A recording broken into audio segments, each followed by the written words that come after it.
All right, let's jump right into this explainer and explore the fascinating mechanics of receiving cryptocurrency, all while mastering the ultimate rule of self-custody. Because whether you're accepting a payment, withdrawing some funds from an exchange, or just having a friend send you some digital assets, getting this process right is absolutely the foundation of your entire crypto journey.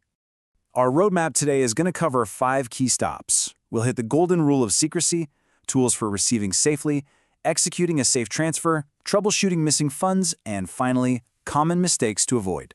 So, starting off with Section 1, the golden rule of secrecy. It really is a fundamental question, right? How exactly do you receive digital money without a bank? Well, the answer lives directly on the blockchain, where transactions are happening 24/7 without business hours or needing approval from any financial institution. There are literally no account numbers issued by a central authority here, and there's no manager to oversee your transfer. You are interacting directly with a decentralized network. That means you become your own bank, which, as you might guess, introduces a completely new critical security dynamic. Think of receiving crypto kind of like a 2-key system. Your public address is like a transparent mailbox on the street. Anyone can walk by, look at it, and drop a letter, or in this case, cryptocurrency inside. That is totally safe to share everywhere.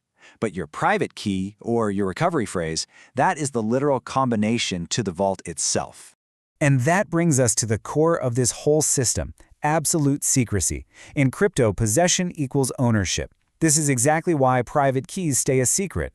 Let's really focus on that for a second because it's so incredibly important. Why is this secrecy so unforgiving? Well, on a blockchain network, there's no forgot password button. There's no fraud department you can call up to reverse a bad transaction.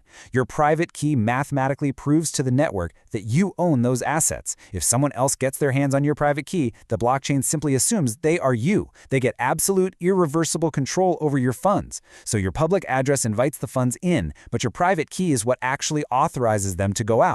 You've got to keep it entirely offline and absolutely secret. Moving right along to Section 2, tools for receiving safely. Before anyone can send you anything, you're going to need to set up a compatible wallet to generate that secure receiving address. And we've got plenty of options here. You can use software wallets, mobile wallets for your phone, desktop or browser extension wallets for your computer, or even physical hardware wallets if you want maximum security.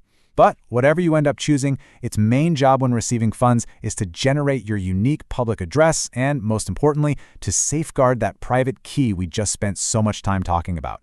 Just keep in mind, different wallets support different blockchains, so always double-check compatibility first. And that actually brings us to a strict, non-negotiable rule, matching the network. It's just not enough to pick a wallet, you have to choose the exact right highway for your assets to travel on. See, a lot of cryptocurrencies exist on multiple networks. Take USDT, for example. It can run on Ethereum, Tron, BNB Smart Chain, Solana, Polygon. The list goes on. The sender and receiver absolutely must use the exact same network. If a friend sends you USDT on the Tron network, but you gave them an address meant for the Ethereum network, those funds could just be permanently lost in the void. Matching the network is completely non-negotiable. All right, Section 3, executing a safe transfer. Let's picture a quick scenario here. Say a friend wants to send you exactly 0.01 Bitcoin. You've got your Bitcoin wallet open and you're ready to go. How do we make sure this arrives perfectly? Okay, step 1, you select Bitcoin inside your wallet and hit receive. Step 2, your wallet is going to spit out a long string of letters and numbers, usually right next to a QR code. Now this is key. Always copy that address or scan the QR code instead of manually typing it out. Never ever try to type a crypto address by hand. One single typo is a total catastrophe. Step 3, you share this public address and only this public address with your friend through a secure message. And finally, step 4, your friend hits send, and you just wait for the network confirmations. It really is that simple when you just follow the steps. Which leads us to Section 4, troubleshooting missing funds.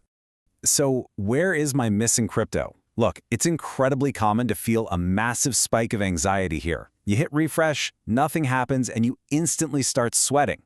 But take a breath. A delay is usually just normal network congestion, not a sign that you've been hacked.